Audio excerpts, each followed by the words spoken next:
Fala família, tudo bem? Não, você não clicou errado. Esse é o vídeo de pós-jogo do Brown Fogo. Mas o Brown tá lá na Copa América, não conseguiu acompanhar o jogo muito bem, então pediu pra mim, Bernardo, dar a minha análise aí pós-jogo da vitória do Botafogo por 2-1 contra o Bragantino.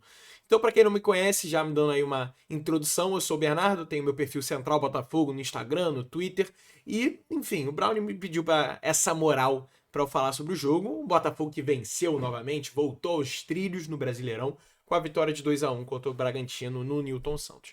Vamos falar sobre o jogo, começando com o primeiro tempo, que o início do primeiro tempo, a primeira metade, pelo menos, foi muito fraca, eu achei, do Botafogo. O time demorou para encaixar, demorou para concatenar as ideias e acabou tomando o primeiro gol. O primeiro gol que foi uma falha aí da defesa, deixou o Lucas Evangelista sozinho e, enfim, aí não tinha muita coisa que o John poderia fazer. O time demorou para engrenar, ficou um jogo chato até que o Tiquinho e o Eduardo acordaram. Aí começou um show deles dois, uma masterclass de Tiquinho e Eduardo. Primeiro gol, Tiquinho com seu pivô de sempre, né? Que é uma magia em campo, é uma tesão ver o Tiquinho com o pivô dele.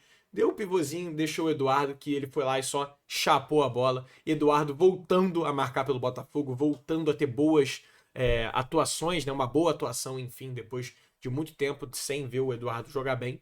Ele que pode agregar muito, né? Foi só acertar com a armada que o Eduardo foi lá, acordou, virou o Messi no auge. Mas piadas à parte, ótimo jogo do Eduardo. Tiquinho ajudando de uma maneira que não é igual do ano passado. O Tiquinho ano passado foi nosso homem gol, a gente dependia dele para fazer gol. Esse ano o Tiquinho já chega à oitava assistência dele na temporada. Tem mais assistência que gol, então é um cara muito mais de cadenciar o jogo, dar assistência, dar o último passe, entendeu? Então é um cara que ajuda muito, muito mesmo, com o pivô dele, com a articulação, com a armação. E é isso que a gente está vendo ele em 2024. O Tiquinho de 2024 é muito diferente de 2023. E isso não é necessariamente uma coisa ruim. Tiquinho ajuda muito, é uma qualidade ímpar, né? O pivô dele é coisa de maluco, maluco, maluco mesmo.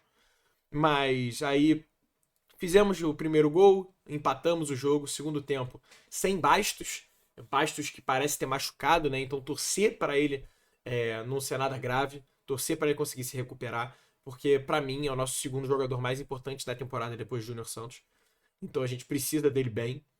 O Júnior que deve voltar contra o Vasco, imagino não, né? Torço para que o Bastos também volte contra o Vasco. A gente consiga ter os dois saudáveis aí nesse fim de semana no clássico lá em São Januário. Mas a gente começa bem o segundo tempo, o time com Cuiabano, o time atiçado, né? O Arthur Jorge deve ter dado uma bronca no time. Começa bem o segundo tempo e consegue virar a partida com um gol que é uma réplica do primeiro, né? Um déjà vu bizarro. Mas o segundo foi até mais bonito, um tic-tac absurdo. Tiquinho abriu os braços, pivô, deixou o Eduardo para só dar aquela chapadela e de canhota dessa vez, mais longe ainda. O segundo gol foi uma obra de arte, irmão. Coisa linda. Tiquinho e Eduardo, de novo, reiterando, jogaram absurdos. Esse é a versão deles que a gente quer ver sempre, né? Mas o time estava muito.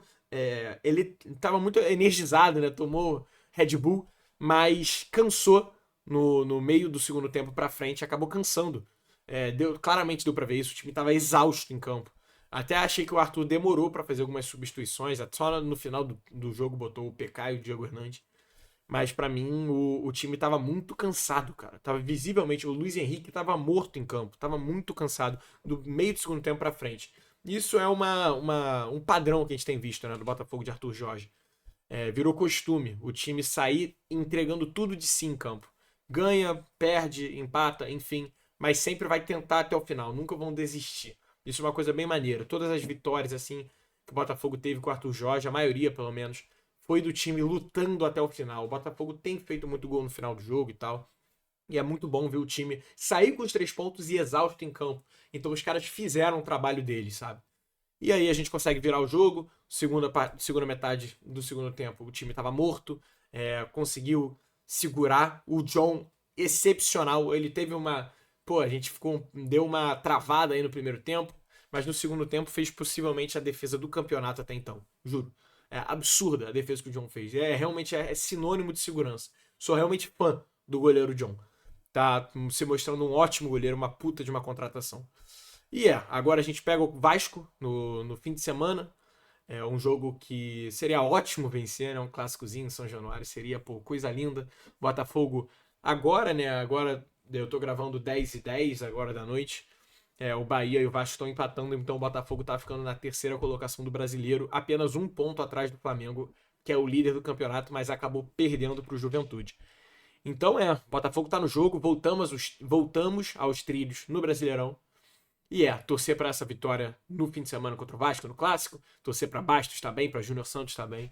E o time sair com os 3 pontos. Valeu? Se você gostou da minha análise, me segue aí. Eu vou deixar os links aí na descrição. Central Botafogo no Instagram e no Twitter. Valeu? Tamo junto. Grande beijo para vocês. Vamos, Fogão. Valeu!